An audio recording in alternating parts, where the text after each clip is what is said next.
this resource team that has come to look at our city and also kind of assess where we are in our Main Street program. For those of you that know, it's been a year now that we've been a designated Main Street community. It's been an honor. They've had a very full day. I'd like to welcome. First, we have Kathy LaPlante. She is with our National Main Street USA. We have Catherine Beck. And Catherine Beck is our Main Street Director for the state of Florida. We have Wayne Carter, and Wayne is the Executive Director of Main Street for DeLand. And I don't know, many of us go to DeLand, and we know DeLand, it's my understanding, it's the oldest in the state of Florida, isn't it? And most successful. Truly, for those of us that have grown up in the area and have seen what's happened in DeLand, Wayne, we know a lot of that's attributed to you and the efforts you and your Main Street group has had. We have with us tonight, we have several of the commissioners. We have our newly elected commissioner, BJ Laurie, welcome. We have Commissioner Lisa Kane DeVito. Lisa, you raise your hand, everybody. We have Commissioner Cynthia Burton. And then we have our executive board, our Main Street Executive Board. And Mary, would you please stand up and introduce our board? Mary is our executive president. I always want to call her the director. And we also have, of course, our CRA. She is our executive director for Main Street, which is Christina Marie. So Mary, if you would introduce our board. We have Connie Rose, and Connie is our VP and organization chair. We have Rachel Kavanaugh, who is our new secretary. Karen Hayes, where'd you go, Karen? There she is. And she's our new treasurer. And we have Michael Frank, and he is our design chair. And I think that's everybody. Yes, that is everybody. So everybody, if you would give them a big round of applause. We just have, I want to call it a changing of the guard. And they've just gone through their board, their executive board, I guess what we call the votes, the new year. And we have a lot that, a few that have left us, but they're still very strong in our volunteer program, still want to be very much involved. And they really are the ones that we can give kudos to for really kicking this off. They took this on in the beginning when Charles Rudd. Charles, if you raise your hand in the back. Charles, of course, is our city manager, for those of you that don't know Charles. And Charles has been involved in Main Street since he was a small child, I think. But since he kicked this off and started with some of the team meetings, and you know, this core group has just really, they stepped up to the plate. And they've done everything. And so a lot of the events that you see around town, a lot of the things that you see happening, you know, are attributed to them. And, you know, we could not be prouder and more thankful for everything you've done. And so with that tonight, like I said, this group has had a full day. They've had an opportunity to tour today. They've had an opportunity to speak to some of our business owners. And I think I've really got a good flavor for what's going on here in Crescent City. So I'm going to turn it over to them, and I get to be part of the audience. But again, we thank you all for your participation and for being here tonight and for all that you're doing to make this community the best it can be.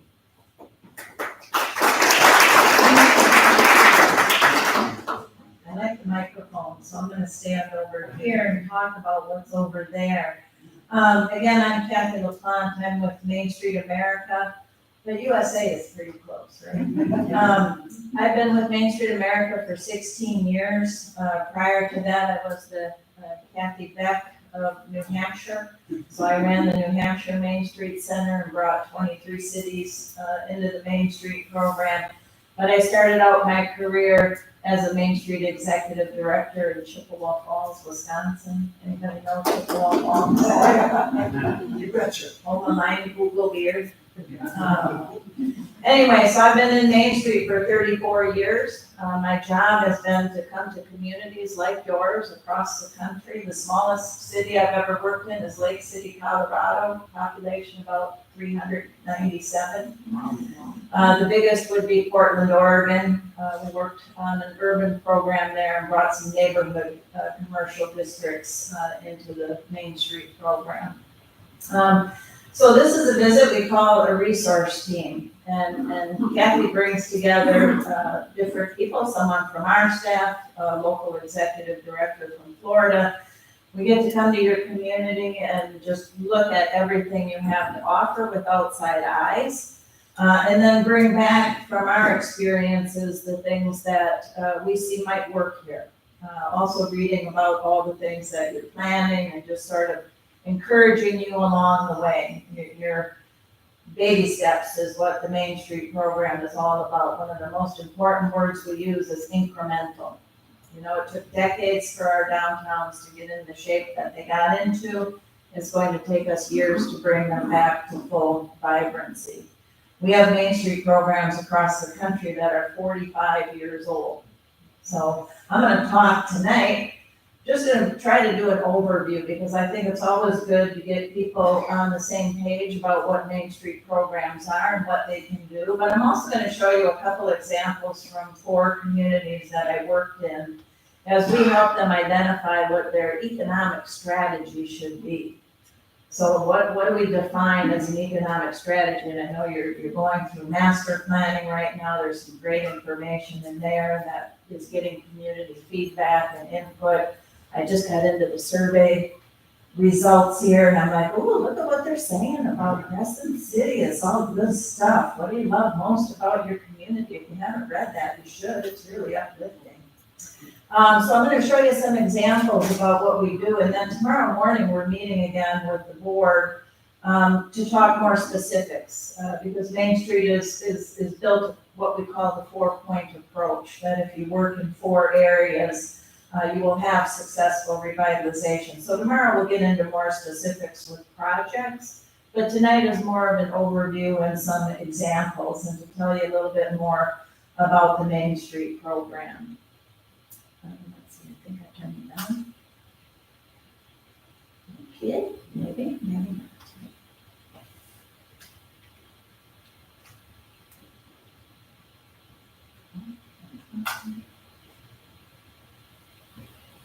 Let's see, I see what's going on. No, it'll work now. Okay, everything's all right. So this is just sort of our overview, and actually our program's been around 45 years now, but Main Street America is around to help communities like yours to revitalize your older and historic commercial districts. And our program is made up, as I said, of cities of all sizes, from very, very small to urban programs. We actually have 4 urban programs in Boston, Baltimore, DC, and Orlando. They're our 4th urban program, and they choose neighborhood districts to work with. But really, we believe that working together as a community, you can make those positive changes in your downtowns as well. So we believe everybody deserves a vibrant downtown, and it's really our mission at Main Street America to give you the tools and the resources that you need so that you will be successful as well. So welcome to the Main Street program, even though it's been about a year since you've been in. A little bit about history of our program. It started out in 1977 when we tested it in 3 Midwestern communities. It happened because back in the 70s, we had a lot of competition, right? Little strip centers opened up, shopping malls were taking over, and all these communities, all their retail was sucked out and it went into shopping malls and other places, and we had a lot of very empty buildings in our historic downtowns, and people went to our parent organization, the National Trust for Historic Preservation, and said, help us save these buildings. And we realized it wasn't just a matter of fixing up a historic theater and then downtown would be fixed, or putting in historic light poles and say, hey, we did the streetscape, we're all done. is that we developed this Main Street 4-point approach and said we have to work on 4 different areas. We have to build our organization from grassroots up, where we're gonna find the people and the money. What are we gonna do design-wise? How does our downtown look, feel, and function? When people come here, how do they feel? When they drive through your community, are they impressed enough to pull over and stop and get out and explore? Promotion is, how do we get more people here? More people here spending money. And then economic vitality is really, how are we helping our business community? How are we developing entrepreneurs and bringing in more businesses and filling vacant storefronts, working on housing? So we realized that there was no quick fix. The government is not coming with a bunch of money to help you fix your downtown. We have to do it grassroots, and that's what the Main Street program was developed on. So in 3 years, they came up with that 4-point approach. And in 1980, it kicked off nationally, and we've been going strong ever since. Main Street America got so strong, actually, we broke off from the National Trust for Historic Preservation. We are our own 501c3 now, but we're considered a subsidiary because the preservation component is still a very strong piece for Main Street. So well over 2,500 communities have used the Main Street approach to date. We act as, we're a nonprofit, we're a 501c3, as I said, we're a technical assistance provider, resource developer. We connect corporate partners to local programs, and I'll talk a little bit about that. But really what we have also done in the last few years is raise the visibility of Main Street programs at the federal level. So we had our first ever Hill Day last year, where we visited all our, well, I think we had 30-some people there, and visited a lot of senators, congressmen, and their staff, mostly their staff, is what happens when you go there. But we were not just asking for fiscal help for our Main Street programs, but asking them to change things that were broken. There's a USDA grant program that is supposed to be for small towns like you, that prohibits you having mixed use. Commercial on the first floor, residential on the second. We said that is so against what we're trying to do in our downtowns. Could you just change the language? So we weren't even asking for money. We just said, this is what will help our small communities. We're also trying to get the federal rehab tax credit raised for small projects. So there's a 20% federal rehab tax credit that people can get for rehabbing buildings that are contributing to a national register district. We want that to be 30% in small towns and for small projects under 5 million. And again, those are small things that they could do that would really help our rural communities. So we believe, and this has been said by Don Ripkema, who wrote The Economics of Historic Preservation, he said there is simply no more cost-effective economic development program of any type, on any scale, anywhere in the country than the Main Street program. And we're so happy he said that about us. But for all these years, we have been keeping track of what has been going on economically in our Main Street communities. Every year, you'll have to send your stats to Kathy. She sends them to us. We tally them. So since 1980, over $101 billion has been reinvested into those 2,500 Main Street communities, rehabbing over 325,000 buildings, creating over almost 750,000 new jobs in our downtowns, and over 160,000 new businesses in our Main Street communities. And through COVID, probably only 3% of our downtowns had a business loss, because we had programs in place encouraging people to shop local, support local, and provide resources to those businesses. There was someone to help them fill out PPP loans or fight for a share of ARPA money to go to local businesses. So Main Street programs are well poised to deal with crises in communities. Here's the most significant number that we'd like to talk about, is that on a national average, we look at how much money communities are investing in Main Street programs. And across the board, on average, for every $1 that a city invests in a Main Street program, they're seeing a return on investment of over $30. And that's why Donovan Ripkema says Main Street is the best economic development program going on in the country. So sometimes I go to communities before they're starting Main Street, they're just thinking about it. And in New Hampshire, we required they have a full-time executive director and budget and money to do projects, and communities would say, we can't afford it. And I say, you can't afford not to have this program, because what you do leverages the private sector. When an investor or a business owner sees that the city is investing in itself, that gives them the confidence to come and invest in your community. So that's our program. So that's the average across our network programs. Here are some ground rules for Main Street. Main Street is historic preservation. We want to save the places that make your community special. You know what they are. I saw the historic home tour guide. We got to tour around, so we know that that's probably the most valuable asset all of our communities have, are the historic buildings that make up their downtowns. You know, they're all different.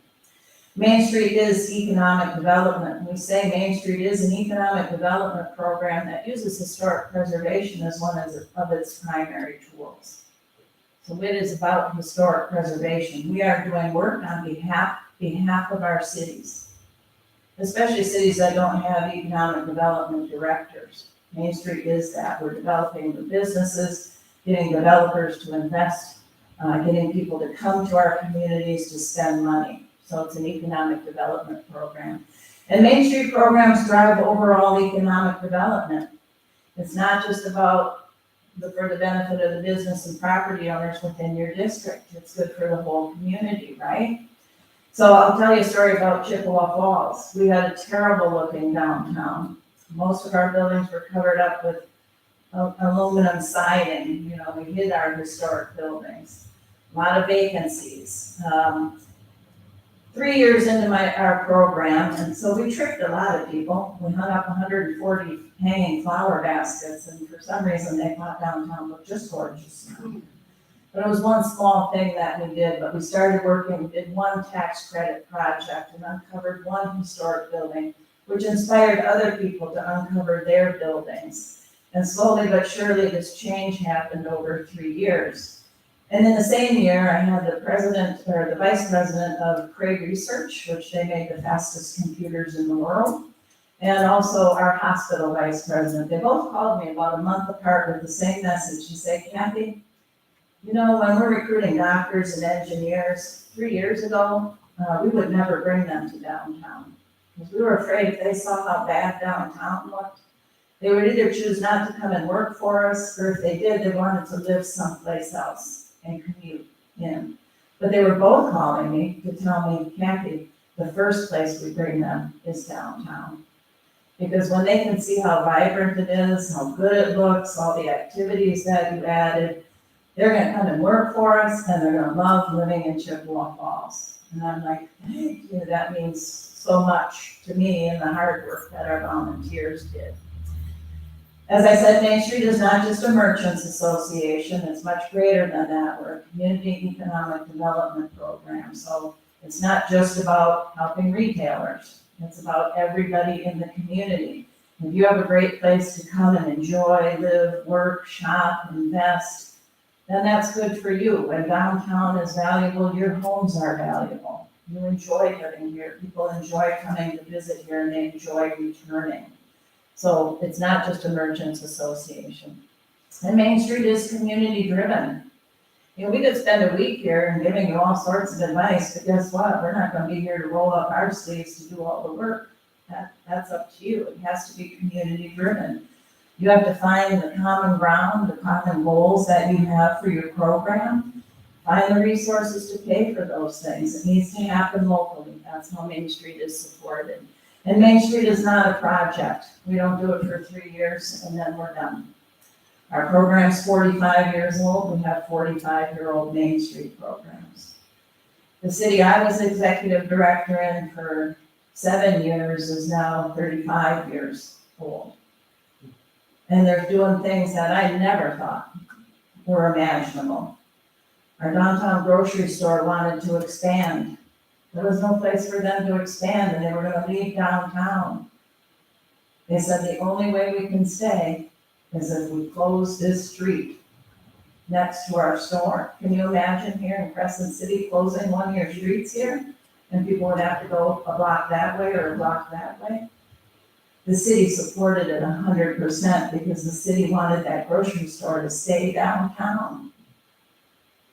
That never came up under my watch. I'm not sure what I would have done with it, but okay, it happened. So that was good for economic development in the city.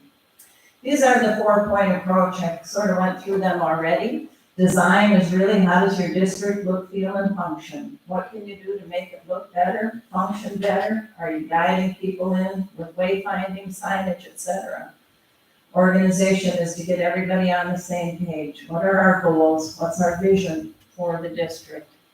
Promotion is marketing your district. What are the most unique things about it? And maybe it's some of your festivals and events. But we do that in 3 ways. We do that in marketing. What are we doing to promote downtown 365 days a year? You have some really good events, but they're one day. And people love them, and there's an impact. But what are we doing 365 days a year to keep people coming back on a more consistent basis? And economic vitality is really diversifying your economic base. Is that adding more housing? You know, people that live in a downtown spend 65% of their disposable income in the downtown. So do we need more housing downtown? It'd be a good idea. And you have some upper stories that could use more housing. It's also about working with your existing businesses, making sure they survive and thrive, and that we find complementary businesses to come in, or businesses that you're going to other cities to find because they aren't here. So how do we use Main Street to develop that economic strategy? Now, this is a longer process, but some of this information's already been gathered in your master plan up here because there's been a community survey done. People have given their opinions already. But we have to determine what your community's vision is. That's not just for the 5 people on the board to decide, that's for the community to decide, what do you want to be as a community? And then we look at market data, we look at your sales leakage and surplus and say, well, what are the business opportunities here? You know, I had somebody come to me one time and said, well, we want to open a candy store. And all my data said, we're not big enough to support a candy store, so I can't really in good consciousness that, you know, say you should open a candy store here because I'm afraid you'll be out of business pretty quick. And I asked to see their business plan and they said, well, it lives up here. I'm like, oh, that's always dangerous. And I said, how are you gonna open your business? And they said, oh, we're gonna use our credit cards. And I'm like, yeah, that's the last thing you use, not the first thing you use. But I just said, I don't know that any bank is gonna, you know, finance you. And next thing I know, the mayor's calling me. Kathy, are you discouraging this candy store from opening? And I'm like, yes, I am. And here's why. And they went and opened outside of downtown and they were open less than 6 months. So we have to look at the market data and say what can survive here, right? So that we can in good conscience go out and get the right businesses. We hear a lot, we need more people to eat here. Actually, I read in the survey, the #1 reason people come downtown is to eat. So that's already a draw. What other options can we give them so that we can go out to eat more than once a week and go someplace different? So then we choose what our strategy is. What is that economic strategy? And I'm going to show you some examples. And then we just make sure that whatever our strategy is, we do work under the 4 points that help us achieve that. And then we really put an emphasis on implementation and measuring. So if we're going to do wayfinding signage, because we want more people to find the history-breaking white cypress tree, we better have traffic counters down on the road so we can decide, you know, did another 100 cars turn left here, you know, to get down to the tree during that time, but we want to have measurements of success, even when you do events. Who's coming? Are they increasing? Are we tracking what the vendors make at our events so that we can really, we can say to the city, you invested this in our program, here's the return we're getting on that. So it's all about implementation. So we threw this list together. These were some of the things that stood out to us as assets because that is something that you need to build on. what makes Crescent City unique and different. Well, your tagline, "A life between the lakes," I love that. So you have the lakes, you have your fishing history, there's definitely small town charm here. We heard nothing but high praise for you today, almost everywhere we stopped. You have a good relationship with your business owners, and gosh, it's like just people on the street, "Hello, how are you?" So she's a great asset for you. Your National Register District, your historic homes tour brochure that we did find is on the city website, which is great. You have a very diverse population, so that's good. You have liaisons on your board from different organizations throughout the community, so you're trying really hard to have representation. Again, your oldest white cypress tree, your new school construction, for that as an asset for people moving into the community is having updated schools. Now, I don't know if you have the oldest women's club or one of the oldest, so I wrote one of. Second oldest, okay. Well, that's pretty fantastic.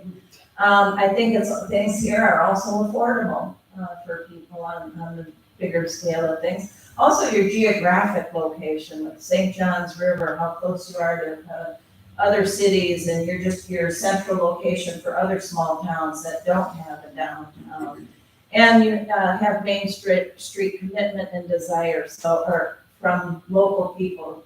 People from here have attended the Florida Main Street Conference, our National Main Street Conference, so we love that you're committed to learning more about Main Street. And Kathy and Wayne, did I miss anything on this list? We were trying to eat Mexican and work on this presentation at the same time. So those are some great assets. So, community revitalization happens because you recognize those and you want to build on those, right? Let's take advantage of what makes you different from every place else. So Kathy did a thing this afternoon, and she took a picture of that white cypress tree, and she posted it on Facebook at 1:40. And at 4:40, she checked Facebook. How many people do you think saw this today? From 1:40 to 4:40. Anybody want to guess? 15? 115? 308 in 3 hours. So this is part of our public relations plan, right? So if we need more exposure for our businesses here, we gotta be on Facebook, we gotta be on Instagram, we need to TikTok videos and stuff like that. All those things are free, but what an impact. There's a great asset for your community, and she just threw it out there to the Florida Main Street world, and in 3 hours have 308 people see it. That's pretty cool for 3 hours, right? So when you choose, I think I went through this, when you choose your transformation or economic strategies, you take all of this information, logic, you might know who your customers might be and where you might be able to grow, but we also have to use real data and make sure that we can support that. We need to look at your existing business mix. What do you have? What do you have to strengthen? What are our opportunities? And again, the community surveys, which you did a community survey as part of your master plan, so that's a good deal. And so then when we have transformation strategies or economic strategies, we make sure that the work cuts across the 4 points of Main Street. And then you have a work plan, and you have a work plan that's on the table over there that outlines, well, how are we gonna accomplish each project? Who's gonna do it? What's the timeline? What's the budget? So that when Kathy comes back at the end of the year to do a program assessment, she's gonna go through the work plan and say, how'd you do? And hold your feet to the fire and say, you have these 15 projects that you wanted to do, how'd you do? I usually have about 40 in my work plan, and if I accomplished 32 of them, I felt successful. Some would be ongoing, or gosh, we just didn't know enough. When we first went to our first training, and we learned what economic vitality was, my committee said, let's recruit 2 new businesses this year. Everyone said, yeah, let's do that. And then we realized we didn't have any market data. We didn't have a business recruitment folder. Nobody talked about what the top 5 reasons would be to locate in our downtown. We didn't know who we wanted on our wish list. We realized we weren't going to be able to recruit any businesses for a couple of years. But we found out quickly what work we did have to do before we got there. So Main Street is incremental, right? So this is one, when we do surveys for communities, we ask them to give us 3 words to describe downtown. Which downtown do you want to live in? These are word clouds, so the larger the word, the more often it was said in these 2 communities. So one says empty. Most of the people who answered it said it was empty, historic, boring, a little bit of quaint, old. The other one has quaint, cute, friendly, tourism, charming, small, shopping. So you can tell who's maybe been doing the Main Street program a little bit longer than the other one, and that one has challenges. So we identify the things that the community perceives about downtown. So this is Bandon, Oregon, and their word cloud is the lower one on the right.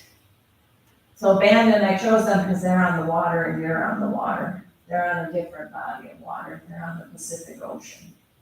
But they're on the Oregon coast. They have outstanding restaurants. People come there, to see the ocean and eat seafood. Their current economy revolves around wood products, fishing, tourism, and agriculture. So you have some overlap there with them. They have an international golf course there. They get surfing enthusiasts there and kite surfers, and they have their famous businesses, the Rock Face Creamery, where you can get fresh cheese curds, and that's a Wisconsinite. That's really important. And so we look at sort of what's the strategy for, a tourism strategy that might be happening in Bandon. It really addresses people who are coming to our downtown from someplace else. That's a tourist. It could be a one-day visitor. It could be somebody here who's here for a week or even longer. So they want to come to see your history, scenery, arts and culture. It really builds on something that's associated with the place, like the water and the history that's here. It could be a small attraction. It could be something that's discreet. It might be something that celebrates a historic figure from your community. It could be something like Route 66, which 26 is celebrating its 100th anniversary. So you can look for some big things going on along Route 66. So here's some things from Bandon, and as far as tourism, there's a lot of art in their downtown. That fish is actually made, they collect all the stuff that washes ashore in the way of garbage, and then they make art out of it, and it's called Wash Ashore. Is the art organization. So it's the community involved, the children involved, and the tourists love that. They have a nice welcome to downtown, not only when you come into Bandon and it says welcome to Bandon, when you get to Old Town Bandon, there's another welcome sign that says you've reached another special place in our community.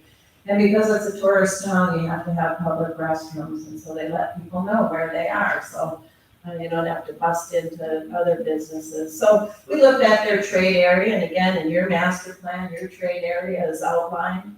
Because they're on the coast, we actually did a 10, 20, and 40-minute drive time. Went up all the way to Coos Bay because that was where the nearest Walmart was. So we wanted to see what business was going on in these places.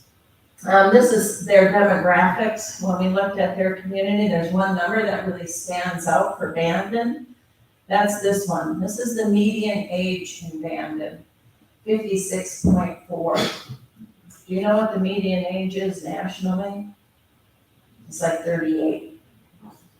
So they are almost 20 years older than the national average. Let that sink in, right?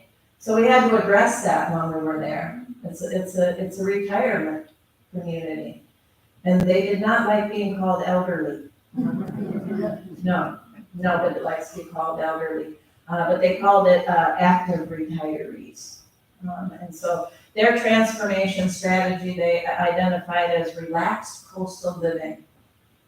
And so they wanted to serve locals, but also appeal to the visitors that came to the community. And they broke it down into subcategories: family and active retirees, local goods and services, enhancing the visitor experience, and local coastal cuisine. And so we looked at the 4 points and said, well, what would you do under all of those points? And I think maybe I took the slide out, but this is how we look at it from a visitor tourism perspective. It's like under organization, are the tourism people represented on our board and committees? Are we working with managers of historic resources to identify a unified admission system? I'm not sure why I have that on there. That doesn't pertain here anyway. Design would be those wayfinding signs, creating spaces where people can gather while they're in your community, creating outdoor dining, because on a nice day you want to eat outside. Something you might do too, increase in sign for RV parking areas. Maybe they're not gonna park in your RV parks, but they're on their way someplace else. If I came into town in an RV, where do I park? Can I just take up a bunch of spaces on the street? Or should I be directed to one of your side streets, et cetera? Under promotion, develop a local guide to businesses and attractions, cross-promote businesses that might cater to those people. And then word of mouth businesses, so that all your businesses know what everybody else does, so that if they don't have what they're looking for, they can say, well, before you leave town, don't forget to go eat at 3 Bananas. Or if I'm eating lunch at 3 Bananas, you might say, hey, did you go check out the art studio over here? Again, economic vitality, setting up maps so people know where to find businesses. We could conduct intercept surveys to find out where they're coming from. Although now with Placer AI, you know, y'all heard about Placer AI? Ooh, it tracks your iPhone, or it tracks your phone. So we're rolling that out on a national level that people can get reports from us. It'll know that I came here. It'll tell you that I came from this hotel over here. It will tell you where I went after I left here. And it'll tell you how many stops I made today. So you get some really good information from them. Even helping businesses sell online. So if those tourists only visit your shop once and they don't come back, they know they can buy online. Oops, I have that one. That one's in there twice, I guess, for the public restrooms. But just, having places for people to stay. I know you have some accommodations. I know the RV park is expanding, the fish camp as well. So you're taking care of that. And then we look at what would be the kinds of businesses that would enhance a visitor or a tourist to the community. And so you look at this and you go, well, maybe we can't have an ice cream shop, a standalone ice cream shop. But we can put one in our Mexican grocery store, or we can put one in a different business that is only part of their business. Same thing with the gal that wanted to open a candy shop. We actually had encouraged our Hallmark store to just put in 4 feet of fine chocolates and a rack of gummy worms, just so we could say there's candy at our Hallmark shop and not go out of business because we tried to open a full-line candy shop. And I should say, they now have a candy shop that just does that. And I wanted to share this one. This is from Wartburg, Tennessee. Anybody been to Wartburg? Population only 890 people. And a famous thing kind of happened there in that James Earl Ray was in prison at the Brushy Mountain State Prison, and he escaped and he was gone 55 hours, but he only made it 8 miles. And this guy said, well, I can beat that. So he set up this race through the woods of Wartburg, and it's called the Barkley Marathons. You actually have to run 100 miles. That guy in the orange hat is the one who set it up, plus $1.60 to get in, and you have to write a letter why you should be chosen.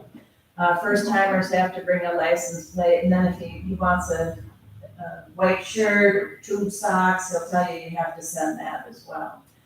There's no official start time. It starts when he lights a cigarette. There's a 60-mile fun run. There's 5 20-mile loops that people go out and do, and they all go in different directions. It's sort of an orienteering course, and to prove that they've actually reached the spot, they've been given a page number, and there's a book at each spot, and they have to tear that page out and bring it back. And so that's how they know they've completed it. So there's a documentary about this. It's called the Barkley Marathons, the race that eats its young. It says, good luck, morons. Most of the people who enter it do not finish. Usually 1 to 3 people finish this race, but they're famous for it. And so their community branded themselves as Base Camp Wartburg. It says, stop by, resupply, and then get back out there, because they knew people were coming to their community for recreational opportunities. You also have a recreation potential and strategy here as well, with a lot of the amenities you have. And then they have all the services that anybody coming in from the outside would need, such as where can I find Wi-Fi and where would I be able to get a prescription refilled? So those kinds of things that are meeting the needs of those visitors to the community. They encourage people who visit to share their stories, so they're posted and shared through social media. So that's the best way to get your story out there, is for other people to share it as well. And then back to the unused Brushy Mountain State Prison, it's now a distillery. They're racing through the underground tunnel underneath the prison. Those are racers. But they have the end of the line, and their tagline is the damnation of many an evil man, the salvation of a humble few. So that is all about reusing their prison as a distillery. And it is also a tourism attraction for their community. This one we just did up in Indian Lake, New York. Again, they're small, I think it's like 2,000 or 3,000 people, so I thought they were similar in size, though not in climate. You don't have the snow there, but they do have water. They do rafting. They have buses that, cater people up and down the rivers to the city and back. But you look then at what do those people need? Well, we need an outdoor supply store. We need guides available to them. We might want to sell all the equipment for camping and whatnot. And so again, we looked at the 4 points and we said, well, if you have an outdoor recreation economy and visitors, here would be work that we do under the 4 points. So it's, instead of committees just doing random projects like, oh, Michael, you have an old car, so you go, we should have a car show. Well, that's not a good reason for doing a car show. It should be because men are a big consumer group for you, that you have businesses that they would go to, like the hardware store, auto supply, or bait and fishing stores, things like that. So you want to make sure we're not just doing projects for the sake of keeping them busy, but we're actually doing projects that get us closer to our vision. They even found that a number of these small cottages were being torn down around Indian Lake, and so they started purchasing them and started moving them into the downtown to provide them as Airbnbs for their community, so they weren't lost to the city. And I also wanted to cover an agricultural economy. I know you used to grow a lot more oranges here. So this is an example from Brush, Colorado. And again, a very small town, under, I think, 3,000 or right around 3,000. But you look at the list of things that they have going on there. It's really about cowboys, ranching, all the cool things that are going on there. I think one of the things I didn't write is that I think they grow more sugar beets than any place else. And I didn't even know what a sugar beet looked like until I went there, but it's in a lot of stuff. And so when I went there and I saw their sign at the entrance, it said homegrown happiness. And I said, well, you should have an agricultural strategy, because your downtown survives and thrives on the ranchers and the farmers in your city. They all come here to get those goods, and you want the goods that they need so they don't go to Fort Morgan. And I showed them this and they said, yeah, but we don't want to be known as a cow pole farm town. I said, well, your barber has a horsey chair. Your high school mascot team are called the Beet Diggers. Your Main Street logo has a boot spur on it. And your businesses are called like Country Store and Downtown Goods. And they said, well, when you put it that way, Kathy, maybe you're right. So you don't want to ignore the obvious, right? That if they didn't have the farmers and ranchers, half their businesses wouldn't be there or wouldn't be surviving. And so again, we looked at what do we do under organization? Well, we want the ranchers and farmers involved. We want to apply for USDA grants. We want to get kids from 4-H and FFA involved in our program because we want to build on that agricultural farming and ranching history.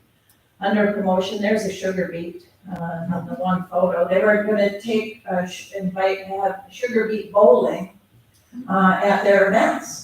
And that would be a fun thing to watch because it's obviously not a shape that would roll really well towards bowling pins.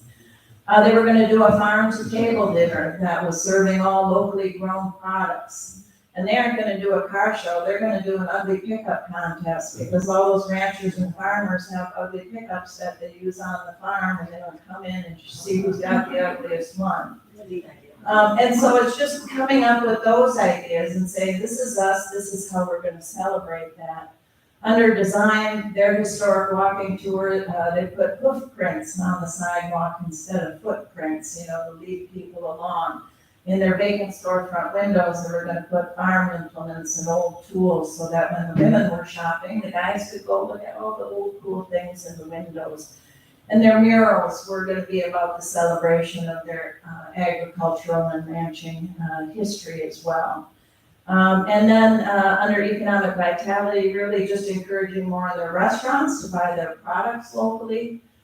Maybe, encouraging businesses that come in to use similar names that would support that. I like Gift Horse. I like Neighbor Made, the Idea Farm. Those we want to make sure that it's helping to reinforce who we are as a community. And then we gave them a list of the businesses that people were looking for. The ones that were most said were the farmers and ranchers were looking for UV filtering clothing. Well, we're not going to open a menswear store there, but the hardware store could start to carry that product line. And they wanted an extension office in Brush, so they didn't have to drive to Fort Morgan. So it's not always just about retail businesses, it's about service businesses as well. So those were my examples. I hope that makes sense of sort of how we try to help you identify what your overarching goals and strategies are for the downtown. And just a couple more things about Main Street. Again, I mentioned it was grassroots and community driven. So these are just some additional bullet points about that. Main Street programs, we believe, are the best leadership development programs for communities, right? So we have people that stepped up to serve, but if I come back in 10 years, it better not be the same people who have stepped up to serve. We need to rotate off and let other people take their turns. And I always warn people who come onto boards, I say, one thing I want in the job description is that everybody coming onto the board must agree to be chair or president of this organization if asked. So that way you're all paying attention right off the bat, because you don't know when your turn is coming up. But Mary, if you're chair for 5 years, nobody's gonna wanna follow you, because they're gonna think they're gonna get stuck with a 5-year term. But if we make sure that we rotate and share and ask other leaders to step up in the community and know that we'll all take our turn and the rest of us are gonna be there to support you. So we don't want people to be afraid about getting involved and engaged in Main Street, because we all need to take a turn. Again, we're time tested.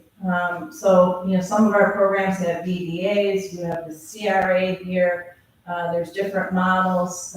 This formula, it's not prescriptive. We don't say you have to do this. We want you to find out what it is you need to do for your own community. Every place is different, so build on that. Again, we're across the network. We think we're a one-of-a-kind network that is really supporting. I think one of the best things here in Florida is the network you have with the existing Florida Main Street communities. Hopefully, I know y'all applauded when Wayne was introduced, so I know you've all been to DeLand, probably to see the success that they've had there. They're one of our Great American Main Street Award-winning communities. There are lessons to be learned here in Florida. There are lessons to be learned from the Brushes, the Bandons, and the Indian Lakes of New York, that somewhere someone has done what you want to do. So no sense in reinventing the wheel. Figure out what they learned from it, take the best and implement it here. When you hear about the worst, don't do that.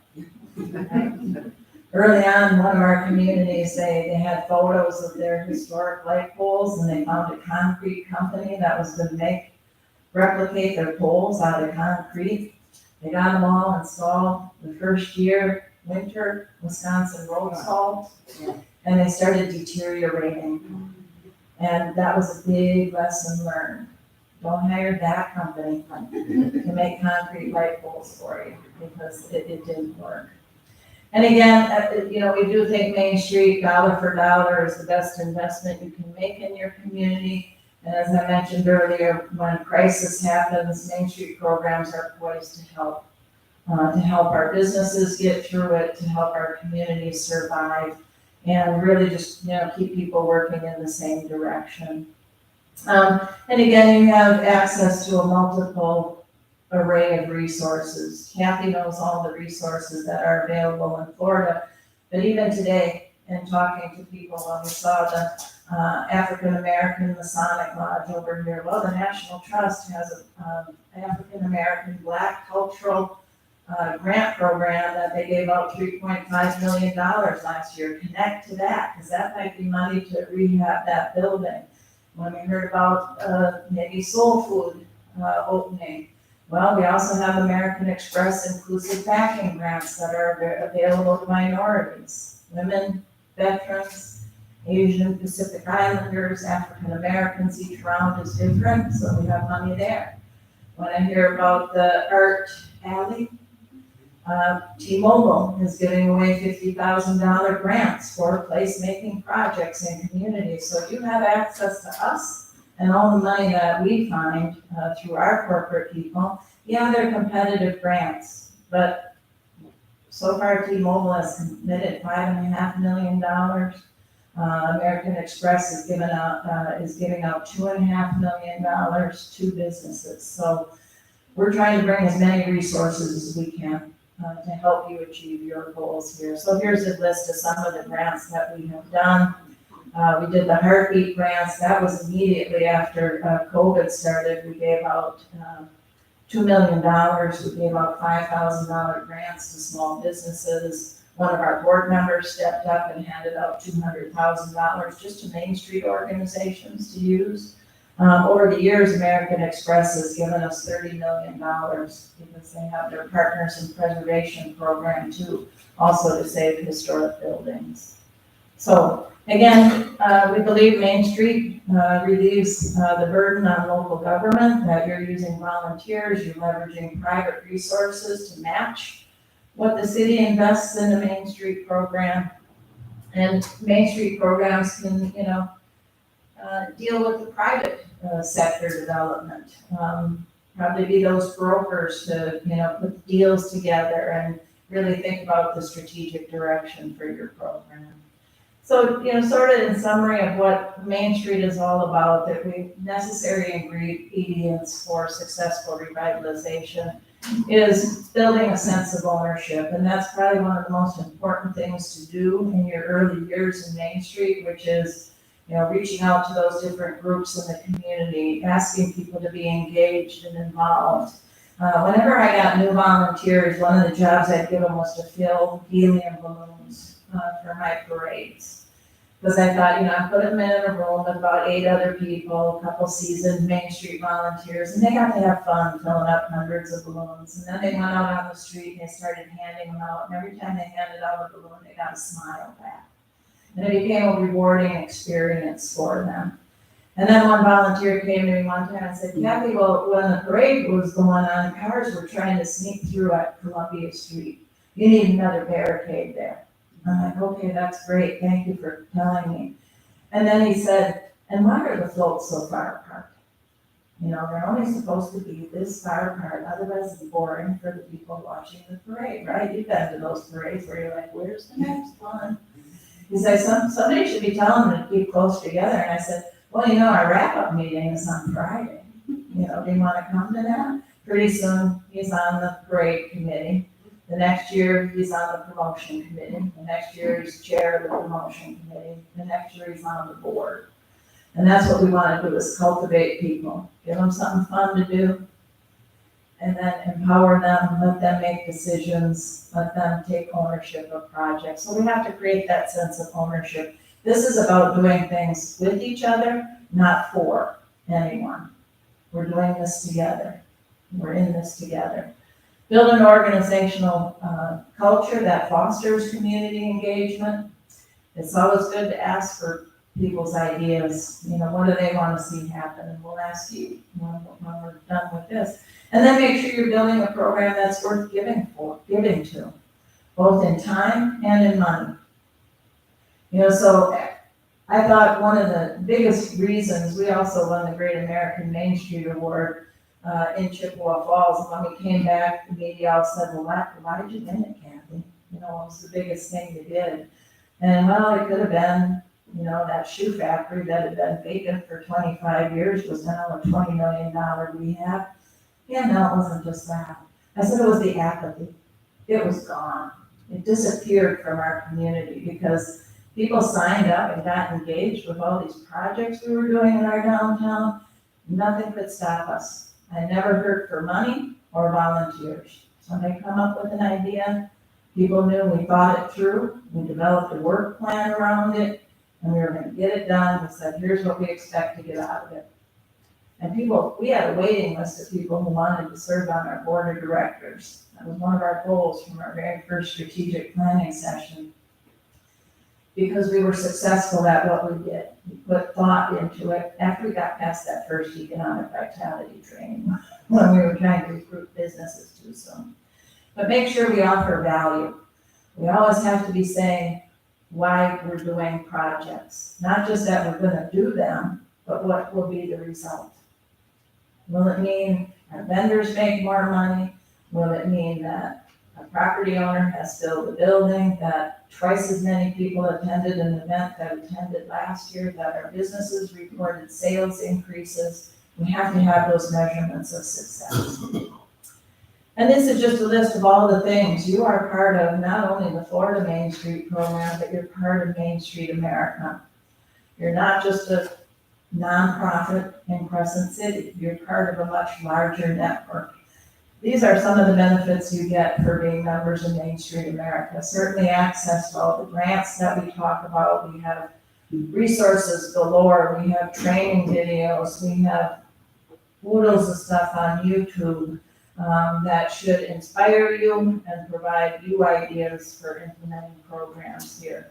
So we have a lot of resources. We have a professional development institute. We do a conference every year as well. We do a weekly newsletter.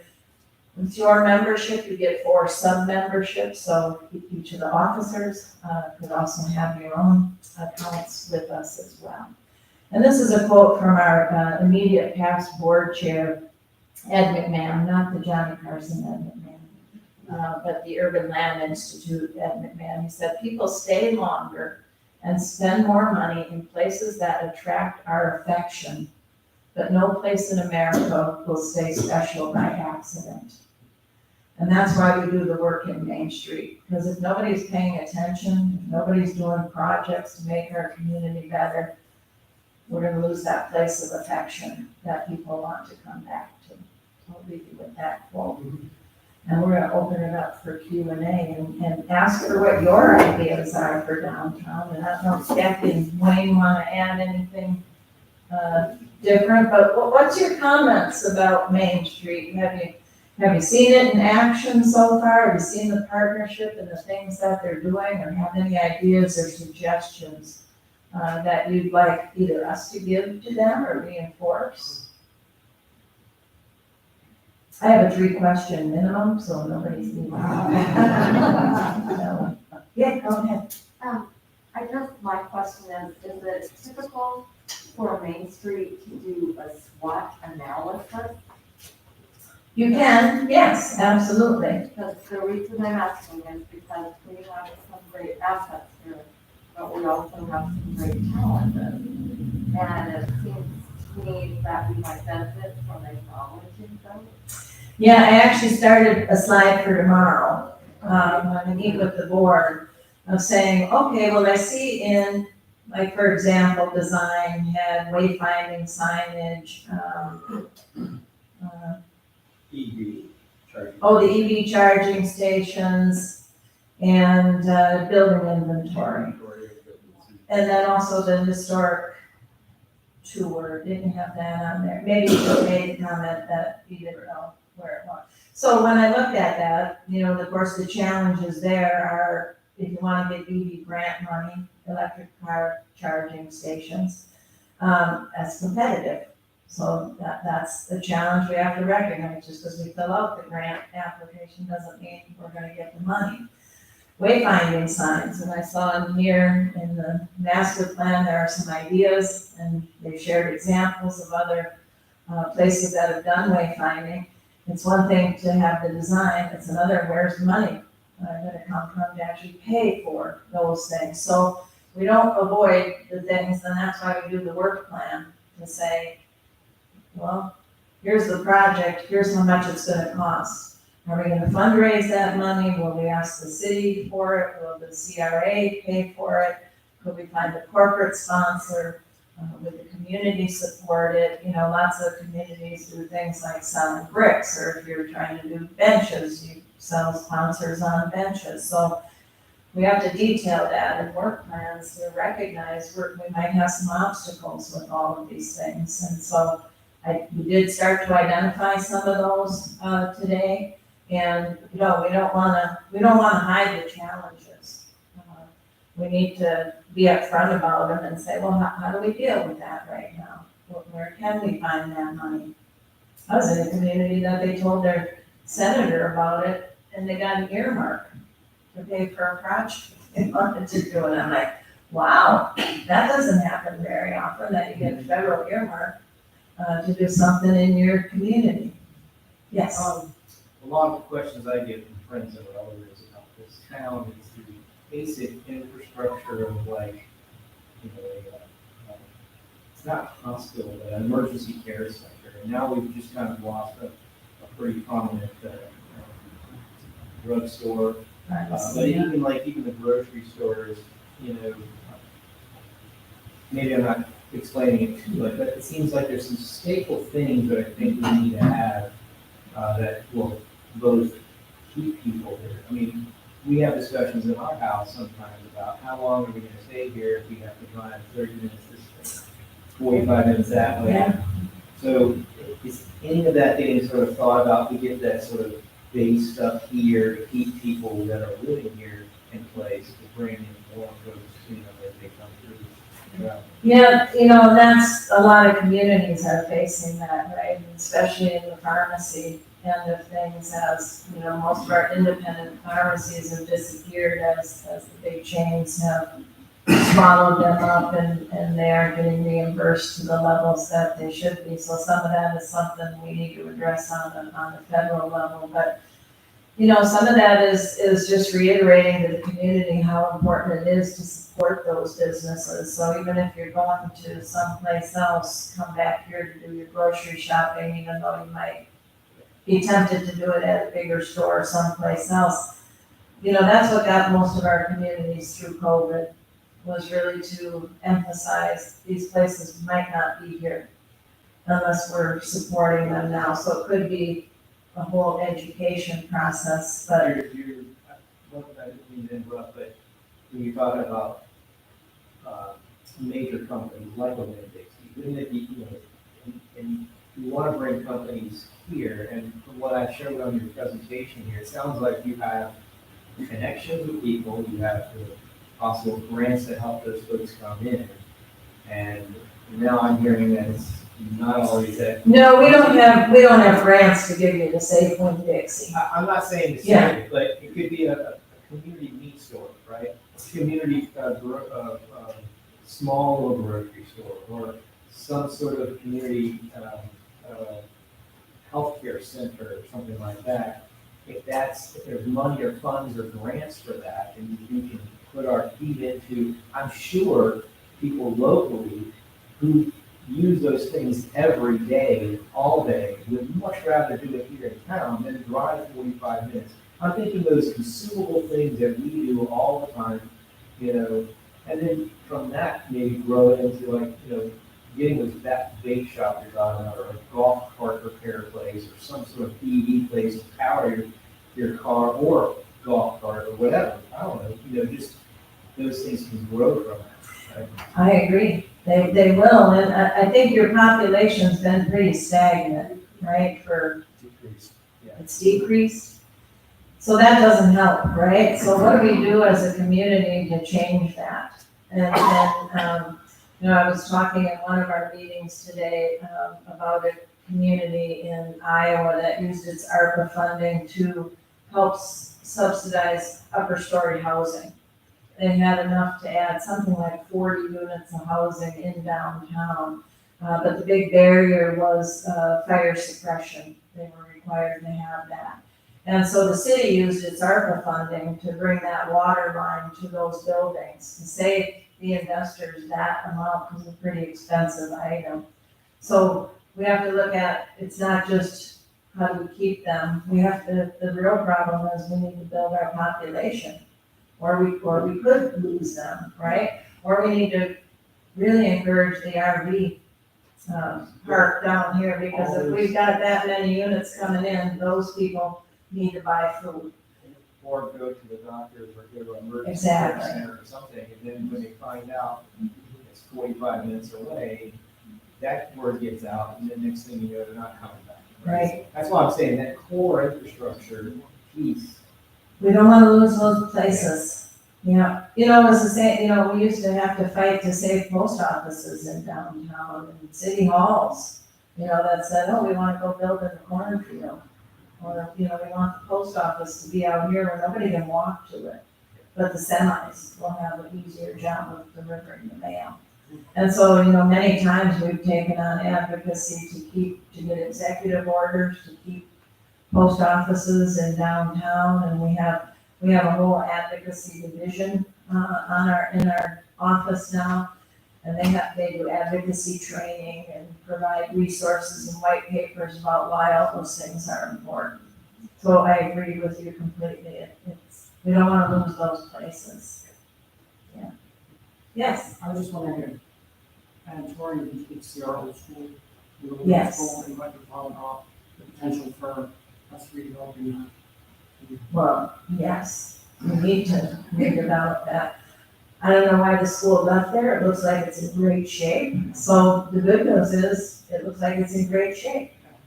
We didn't go inside of it, obviously, but definitely potential there. And again, I don't know what all I think we heard about some things, but, even, as housing, having that turned into housing wouldn't be a bad thing if it's not reused for something business-wise or otherwise. But yeah, that's a significant property. Brush, Colorado had the same thing. But I think it was a 3 or 4 story school building. And now it's all apartments. But that place was an eyesore, and it was fenced off as well. And everybody said, we have to deal with that. We have to make investments. We need to apply for grants. We have to put that deal together somehow. Yes. I think one thing we haven't done very well is, even as the community that is already here, don't seem to be aware of the facilities that we do have.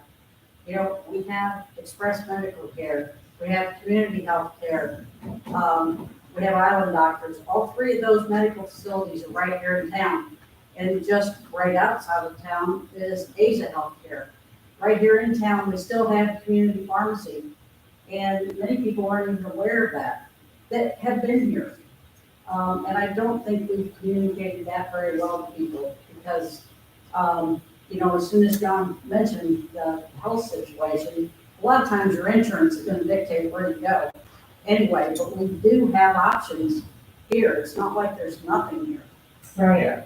I'm not disagreeing with that at all, but you can't call them right now if you have an element, and there's a doctor there 3 days a week, not every day. But you could live in Orlando or Jacksonville, where there's everything, and it takes you as long to get to that facility you think that we need to have right here, as if you're here and you had to go to Palaca or the Lake or Palm Coast. So sometimes, people are thinking, oh, we've got this isolated place, and really, we're as close you know, in half an hour you're black, in half an hour you're bland, half an hour you're We Tom. definitely So saw we have a that. lot of things available that, really aren't any farther than if you're in the big city, there's everything there. You know, when you're in a big city, you know, I used to kind of joke around, it's very true. When I first moved to Orlando, I could get to, Sam's Club in Riley in about 10 minutes. The following year, they opened up a couple new roads, and now it took me 40 minutes to go. And this is no joke. 6 miles, 40 minutes to go 6 miles. I lived in People Portland that live out just here last don't year, realize. and same thing. It takes a while to get, because you gotta go through. There's a lot of highways. Totally understand that, but That's the advantage of living here. Yeah, You know, that's why I yeah, think it it's- is, yeah. That, you know, that's. But I'm just telling you what I'm hearing around from my family, my house, people that come over. First thing they find out is, you know, yes, there's doctors here, yes, there's, you know, different types of care, but it doesn't feel like there's a facility there that's ready for me 24/7. Gotcha. You know, that if something does happen, we can get there in a reasonable amount of time. And I've always said, well, it's ambulances too, right? It's been a major issue. But again, we're, you know, just trying to make that appearance that we're really looking like we're trying to grow as a community in this whole area. Wouldn't it be nice if we had our own personal sort of, But that takes investment. oh, sure. A lot Yeah. of people. You know, it takes people to come in and say, hey, I want to, okay, put this brewery here. You know, I want to invest in Crescent City.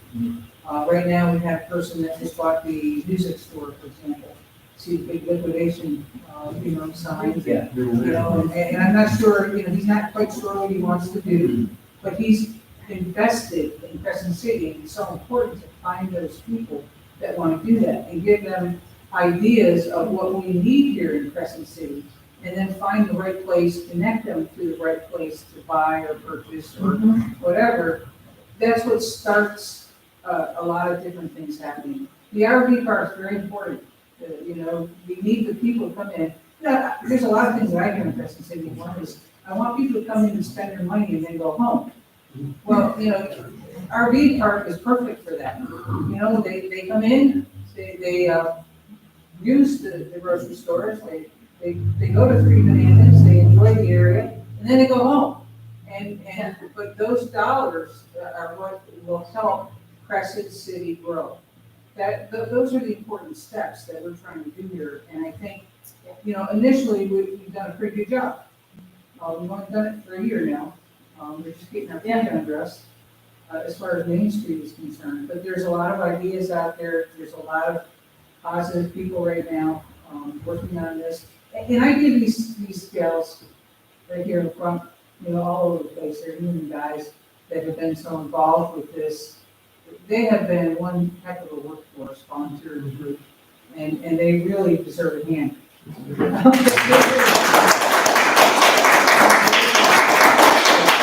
They're setting a great example for Yes. those who will follow. Yes, they are. I have a question for you, Yes. and this has bothered me since I moved to town. And if you look around, look at all of us. We are all white. I don't see African Americans here. I don't have, you went and ate at Mexican restaurants.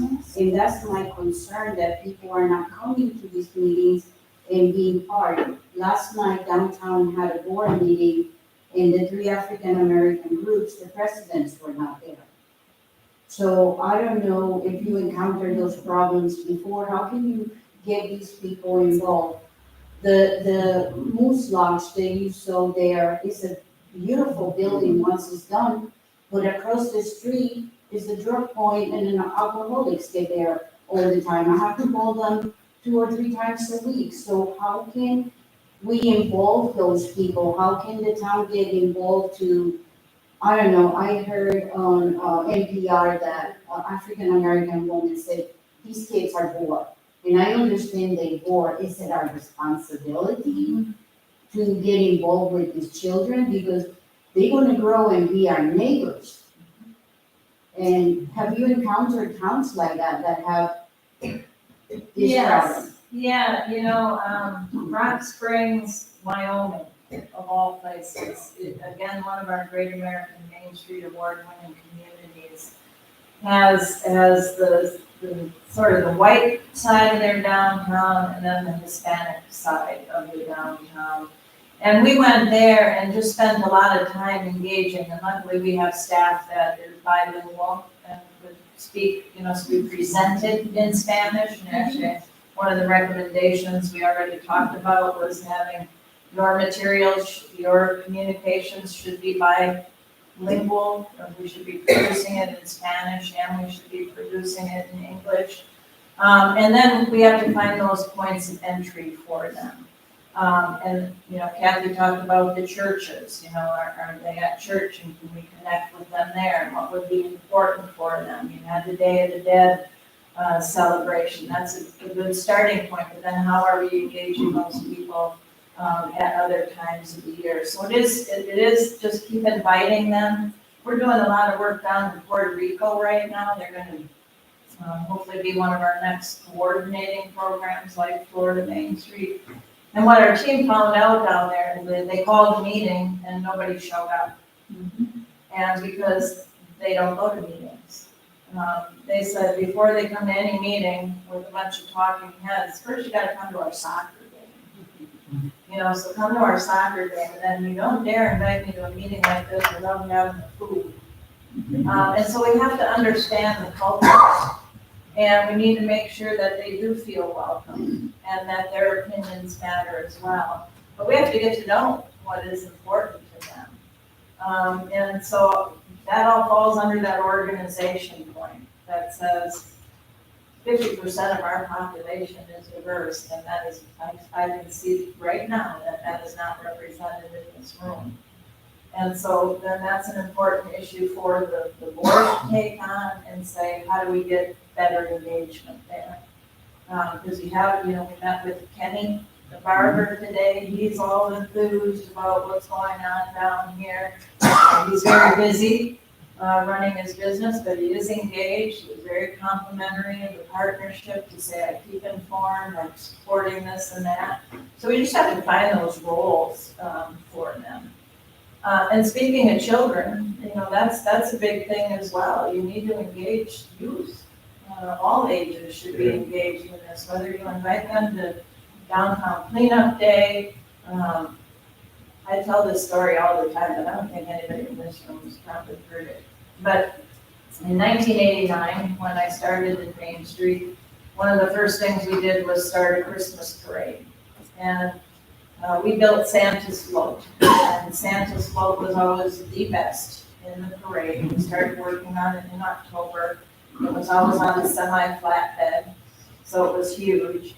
And we had a big sleigh up there. And then in the community, we chose 12 kids to ride on Santa's float with them. And we called them, we had the Prince and Princess of Wonderland. They rode with Santa in the sleigh. And then we had the Elves of Wonderland, and they rode on the rest of the float.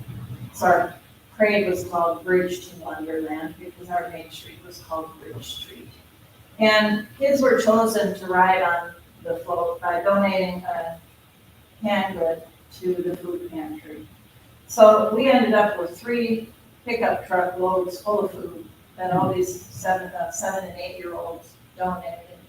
And I could have gotten 3 guys to drive the food over to the food pantry to deliver it, but we got those 12 kids together and had them deliver the food so that they understood that there was a need in our community for this food. And they sort of went, oh, I guess it wasn't just about winning the right to ride on Santa's float. So I want to say it was 7, 8 years ago, they invited me back to be the parade marshal for the 25th annual Bridge to Wonderland parade that I started in 1989. I had to buy my own plane ticket, but I thought, well, what an honor. How nice of you to think of me and give me credit for what I did as an executive director. And I went back, I looked at Santa's float, and, the kids were getting ready to ride on it. And it was a fabulous parade. And it's held at night, so it's all lit up. And then I met with their board of directors. 2 of their board members had been on Santa's float. They were 7 and 8, and they were now in their 30s. They stayed, they engaged, they understood about community and having a connection to a place. And we heard a lot of those stories today. 6th generation, who's our 6th generation? Okay, oh yeah, oh my gosh. I mean, this is incredible, you know, and you want your kids to be here. You want there to be 7th and 8th and 9th and 10th, but if we aren't taking, you know, purposeful steps to say, how will we engage them? So that goes for the diversity in the community, but it also means the kids. You know, what can they do? And you know, sometimes that is, well, if we want to engage youth, what are we gonna do? You know, are we gonna have, invite them for cleanup day, or we have we had Durham, New Hampshire, where the University of New Hampshire is, and, you know, they're twice as big as the town is. So when they leave the town, people are very happy in the summer. And they do a Young Artists Festival every year, and it's just kids, high school and younger. They can come and read poetry, perform music, sell their little beaded bracelets, dance. So they really have the youth come out to celebrate in the community. And again, it's that engagement piece. So you have to think about what's the best way here. How might you get them to do it? We had a teacher at our high school that oversaw the gifted and talented program. And she said, we had this 350 feet of retaining wall that had a mural on part of it, but it was probably 30 years old and faded. And she said, our students would like to repaint that mural. All right then. Together, you know, we paid 2 artists, because there was one section and then another lower section. One was called Wisconsin Wildlife, the other one was the history of Chippewa Falls. We got the city to whitewash, put the primer whitewash on the wall. And then I realized we had them do that like 2 days before graduation. And I thought, somebody's gonna go down there and write class of '92 all over our freshly painted wall. But they didn't, because they were all signed up to come down and paint. And we painted every Thursday night and every Saturday for an entire summer. We got our hardware store to donate all the paint and all the supplies. We paid $5,000 to the artists who did the design. They actually gridded it off with pencil and had little 1 square foot things, and then the kids were able to come and color coded it, and they painted it. We could have paid the artists to do it, but what sense would that be? They all took ownership. It's never been graffiti because the kids of the community did those murals. And it was pretty, and people, I learned later, we needed to have like buckets, because people would drive by and hand money out the window to us. And say, here, you want to help pay for that? I'm like, that's fabulous, thank you. And, you know, people step up and they say, this is what I can do for my community. So even when you do surveys, it's always good, you know, when we do surveys, we look at what the demographics of your community is, and then say, well, 30% of your population is under the age of 20, but only 2 people under 20 answered the survey. So how do we get their opinion? So we have to, again, be purposeful about it. And when you do that, you're gonna get better results. You're gonna get more engagement. More people will know about what you're doing, because many times, I told Wayne felt the same way after winning that great national award. I'd meet people in Chippewa Falls and they'd say, you do what? I'm like, man, we just won this national award. What do you mean? I'm like, have you ever been to our Christmas parade? Yeah. Was that you? Yes, it was. Did you not see the big banner in the front that said Chippewa Falls Main Street? No, missed that.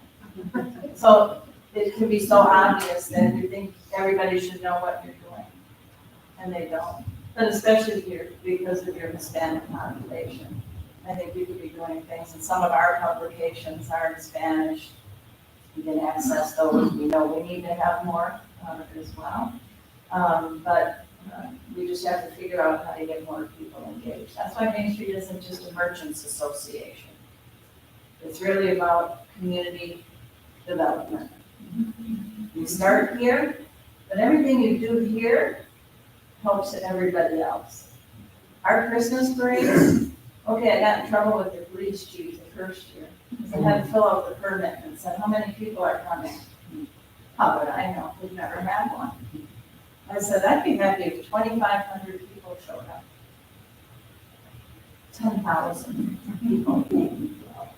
It was absolute gridlock after the parade was over. And that's where I got in trouble. But the next day, McDonald's called me 3-4 miles from downtown and said, please run that parade.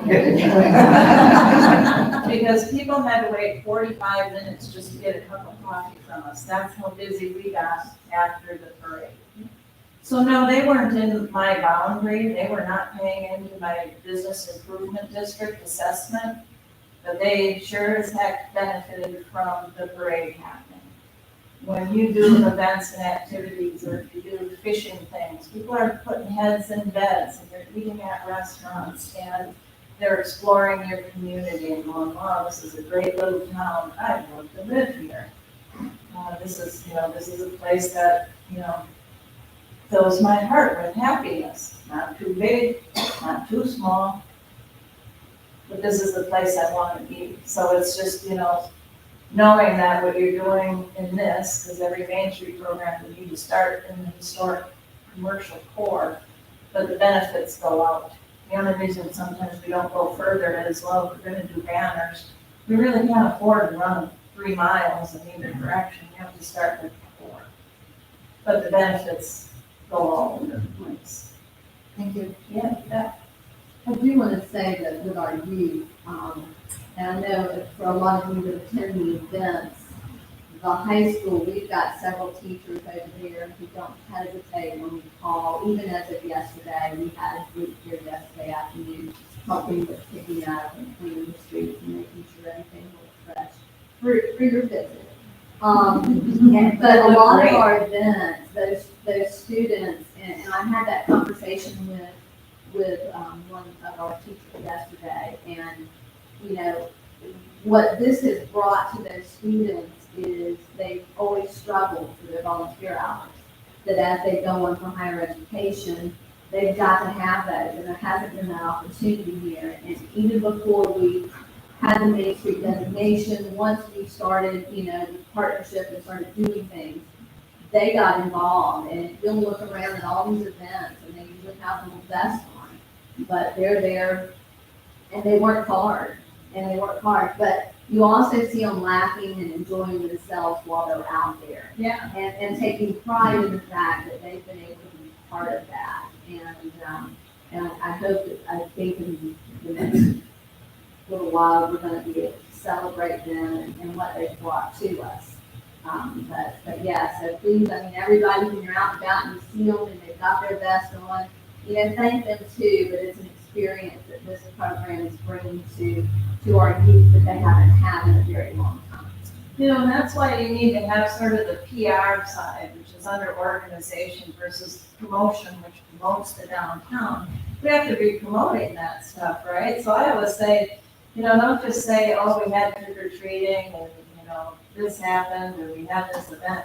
Take pictures of your volunteers at those events and say thank you to them on your social media so people know all the volunteers they needed for those different events. I just wanted to add to the student topic. We do keep our students engaged. We work closely with our honor society as well as the art department there. And the conversation has been started to, obviously we want murals around town. And we have some very talented artists at our high school. And I'm in conversation with them trying to figure out how they would like to get the children engaged in a mural. To me, that's something they can be proud of in 20 years from now or 10 years from now. They'll want to come back and take a picture with that mural and show their friends or spouses that they were part of creating that. And then I'd also like to add, we launched our first art stroll last year. And it was really important to me to get our students engaged. Because one of the things that's hard about being an artist, of course, is selling your art, where you could be an incredible artist, but to have the business mind behind it, or the guts to get out there and put your artwork out is really something. And I worked closely with a couple of the students and talked them into being part of our art stroll. And there's one particular girl that comes to mind, and she sold her art, and she sold 4 paintings at our art block, and she was just ecstatic.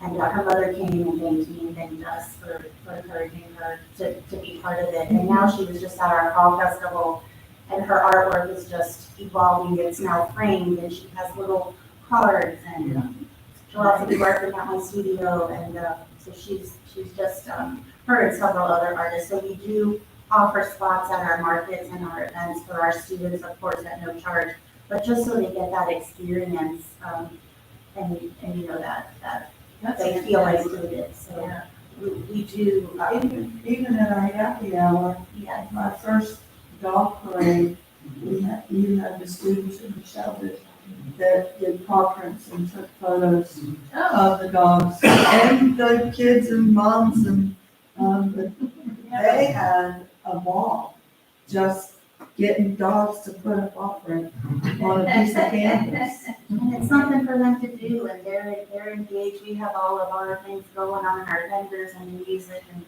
you know, the kids are there having fun. They were at Day of the Dead. We couldn't find a professional face painter to come to town to save our soul, but those kids were out there doing the best they could, doing face painting. That's great. And they had a good time, and they help us sling tents. They're around with our vendors, helping our older vendors pop up their tents on both their trucks. And we have a real good group of kids here that we are happy to keep involved and engaged. And that's why you write a detailed work plan that says, here's the project, here's who are the people we're gonna ask to help us do it.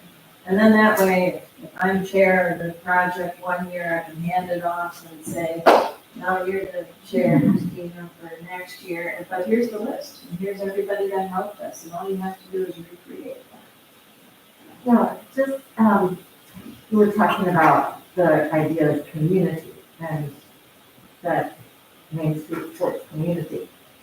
So there were 12 community organizations, I think, that initially participated in forming the organization. I don't know who they all were. I think I remember 3 of them. We are a very small community. Some of our civic groups have traditionally had events. I mean, one of the biggest events we ever had here before COVID was the Rotary Club had a parade and festival every year that brought 10,000 people. So we're no strangers to parades and events. Yeah. But we are a small community. Habits of participation are changing with a small potential volunteer force. What is the role, I mean, what should be the role between your civic organizations and the Main Street organization? Is it beneficial for Main Street to replace that? Yeah, we're gonna let Wayne. Yeah, I would really answer. like to answer that. But Main Street is an approach to revitalization. And so you gotta do 4 points. You need to be working on all this stuff at the same time, basically. And then she talked about how you do that. But, you know, like in DeLand, the garden club does our power. We don't have a garden club here, so that's something that Main Street needs to make sure happens, whether it's through some other group or they do it themselves. You know, Rotary does Christmas parade in DeLand, not Main Street. But if they weren't doing it, somebody would have to do that parade. And so the Main Street approach really is to bring the community together, to fill those spots, fill those things that need to get done, whether it's in the area of design or promotion, or economic development, whatever. We've got good partnerships throughout the city, with the city, CRA, Chamber of Commerce. We work together on stuff quite a bit. In fact, my chamber employees president of Main Street right now. And, but we work together with the Historical Society, all these groups work together. Everybody's doing something that is beneficial to what we're trying to do in Main Street. And so if you can fill out a chart of all the groups that are helping you revitalize your downtown, you're gonna find that there's a lot of people. And Main Street's job is to bring all these people together to make sure all these things are happening. And nobody can do it better than Main Street organization. Thank you for that. And I wanna, can I add to that, the one thing I've been impressed with is that all of our civic groups here, they're voting members on our Main Street board. And so, I think the conversations I've had with the partnership is they're supportive if they need it, but they also have, my understanding is, Mary, correct me, if I'm wrong, but they all have a vote on the board. Yes. So they have to say as to what's going on in Main Street. The cooperation you're talking about started to take one. We actually grouped it as an event. Our group supports and helps them. And if there's a hole, then we fill it. So that's been going on since. And that's really how we started, was laying out all the organizations and even going out from Crescent City to Palatka and to Pomona and other places. And all the events that they did all year, we tried to put down those dates, and then we looked at the gaps and what isn't being done, and what are the dates. And one of the first things was, there's no arts and farmers market here. And so that was one of the first things that we launched. And it's been our most successful event. Wayne, I want to add something to that. The way I coach us to look at it is, if we think there's something that needs to happen, first of all, can we find someone that can do it? And if no one will do it, there's somebody we can partner with to do it. And if we can't find a partner, can we do it? Can we put it on our plan and take care of it? So I tell people we're not a new organization muscling our way in for a piece of the pie. We are Crescent City organized for redevelopment. It's already here, it's organized, and with the structure involved. So, when we're watching the slide, so one city was on the ocean, and they utilized everything for that. There was no mention of beach for that. I guess that's because it's the Northwest. Yeah. But it was seafood, and so they plugged into that. And then another town, I guess it was a cattle town, and they plugged into that and used that. What do we got? That's We that. have lakes and we have water. Yeah. No, yeah, but what we talked about before, we haven't been very long. Crescent's not a lake that's gonna draw anybody, because there's nothing, that lake doesn't have really, anything for people to do on. It's not a ski lake, because it's straight out of the swamp. And it's wind fishing every day. is dead. Yeah. Let's So- calm down, now this is sounding negative. Well, I'm just, Okay, I don't want to end on a negative note. I don't either, but the fact is the lake doesn't draw people, and it's not gonna draw people until we do something with the lake. So, in the meantime, what have we got? What's our thing? Well, that's up to you to define, no, maybe you're not using the lake as much, it's still a very scenic lake. And people enjoy parking their RVs by it, even if it's just to look at the lake. I mean, I thoroughly enjoyed the lakes just looking at them today, even though I wasn't using them. I don't think I'd hesitate to kayak. I don't know why I wouldn't. Except alligators would. I'm used to paddling in 6-foot water that I can see the bottom, so I think the alligators might scare me off from kayaking, but I still think it's an asset. But the other part is your small town charm here as well. Nobody else has 3 bananas. Nobody else has the bed and breakfast, is that what it's called? Yeah, nobody else has that. Nobody else has your location. You know, some of you moved here because it's a small town, so it's that quaint charm. So you have to, build on those assets if you don't feel that the lake is the recreational opportunity. It obviously isn't stopping the RV park development, that it's not as good a fishing lake as that it used to be, but it's still a nice location, it's still a great small town. Well, if You're still doing good events that are fun for the community. have been one with the biggest asking why they're not doing the Crescent City. That was just a couple of years ago. And I forgot There the are a few big birds. fish out there, maybe they're not making it. Let's not get finished. Yes. I think Scott's comment raises the larger issue you touched on very early in the Lisa echo, and that is, what is the vision? Yep. I mean, it all begins with that, and something that has to be pretty much defined by the broad community, Yeah. so that it can be embraced. And then, to Lisa's point, that requires looking at our strengths. Yep. And our weaknesses. So Yeah, it and- begins with that. And usually when the Main Street programs start up, we start first, and we sort of say, well, what are some things that are already happening? How do we build on them? And then as we've gotten organized, we have resources, now we can start to look at that strategy and say, okay, how do we actually call them alignment visits to say, okay, how does what's in our work plan now align with this vision we have? And so either we dump those activities or we enhance them and say, yes, that's what we want to do. So we're sort of at that point with you where we're still, we're kind of doing a SWOT analysis while we're here, and at least just in the day and a half that we are here. But that direction is yet to be defined for whatever you want. You can have a couple transformation strategies that you could work on serving locals because you all love your community, you want to make sure we're answering your needs. But then there is that tourism or outdoor recreation component that we could work on as well. So yeah, it has to be the whole community to decide. Yes. If I could offer a comment, and for Scott's concerns, we are right between the lakes, and one of the things I'm a member of the Crescent City Yacht Club, Regatta Committee. We had a very successful first time regatta on Lake Stella.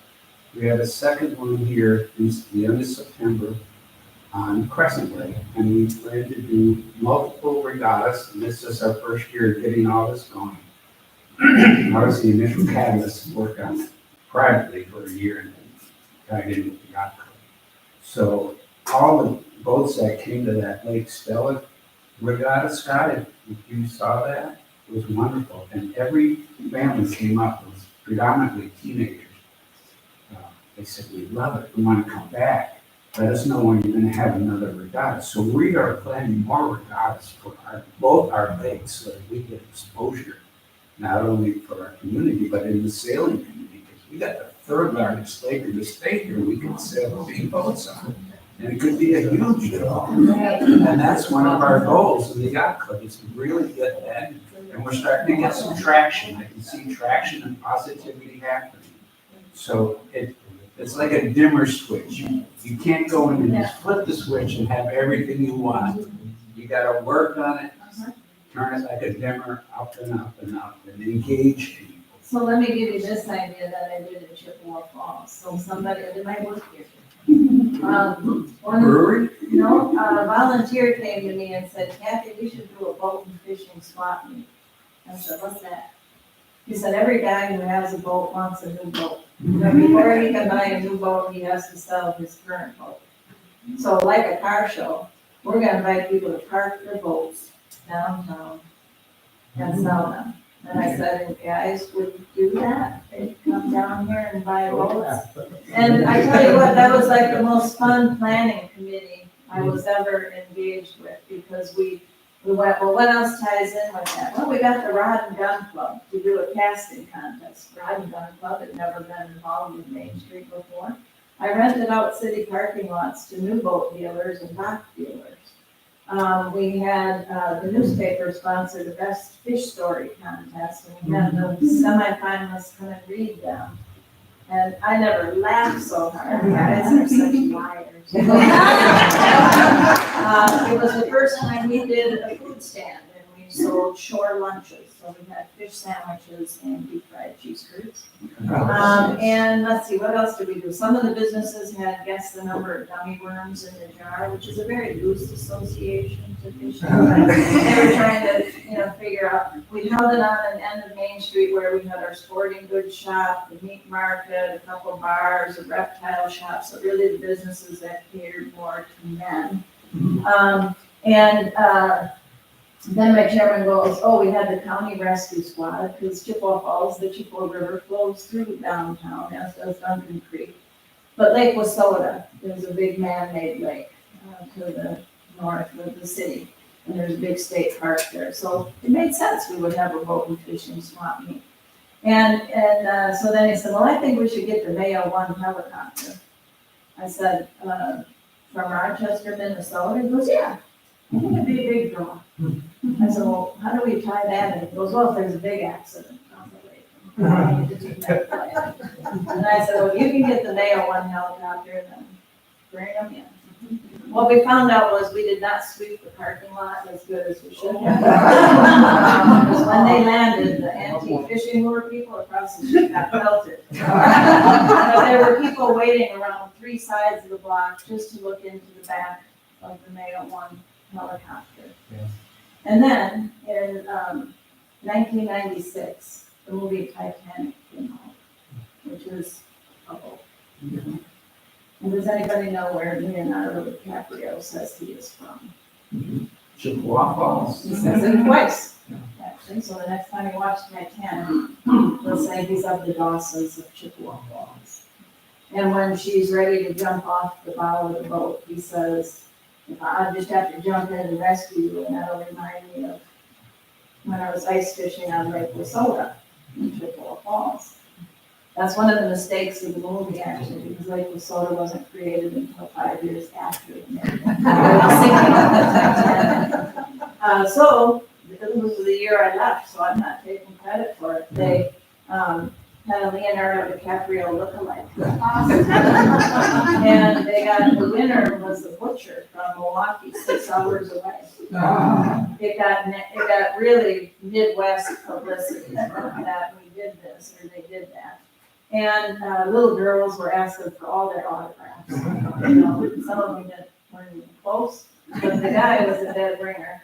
He came back to be the parade marshal of the Christmas parade. The state of Wisconsin hired him to do a Where's Waldo campaign. And my planning guy, he was so good. He had like 12 guys there, so when the boat sold, because they had to disconnect them from their cars, these 12 guys would show up out of nowhere, pull the boats that sold to the next cross street and hook it up to the car.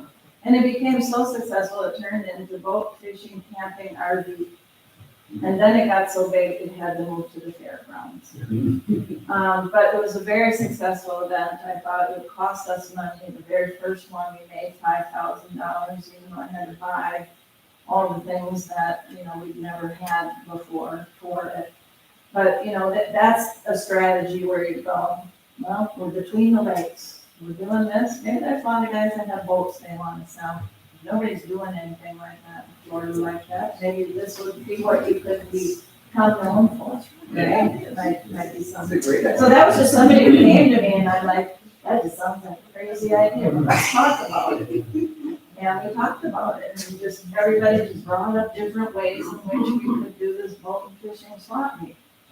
And it was a lot of fun. I want to remind Scott that we have the most amazing sunrises. Oh, yes, And the most I amazing sunsets. Yes.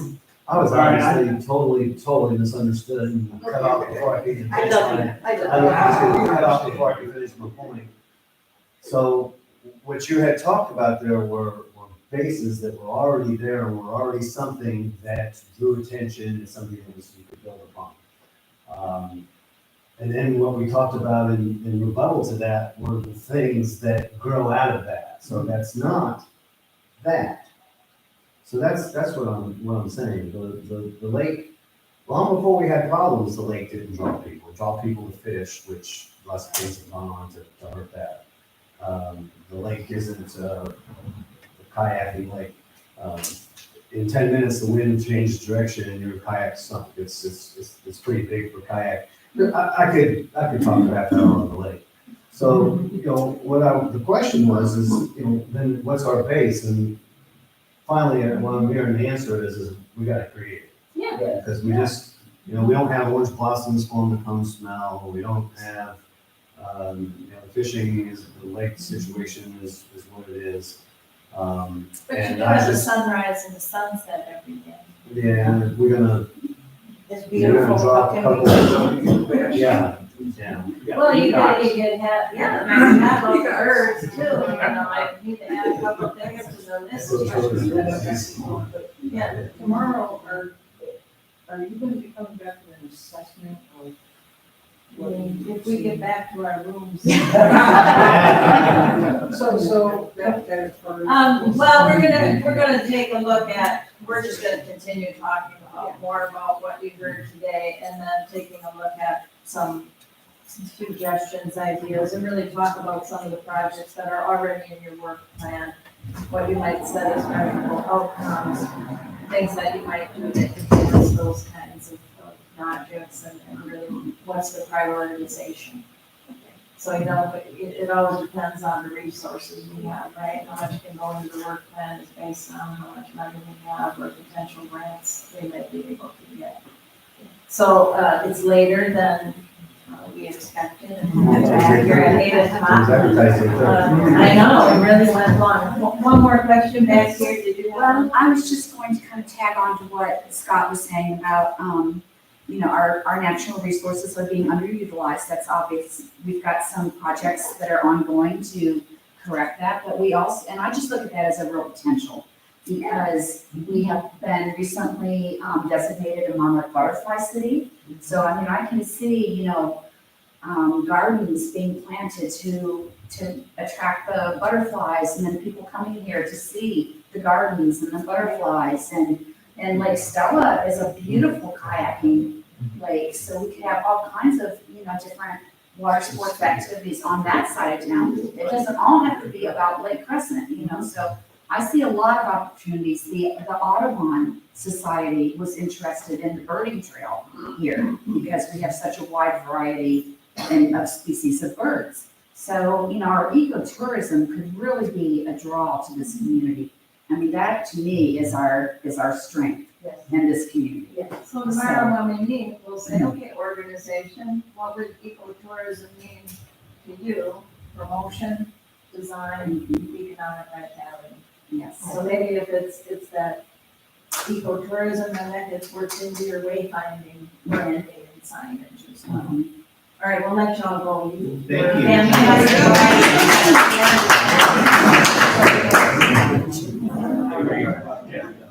you. Bye,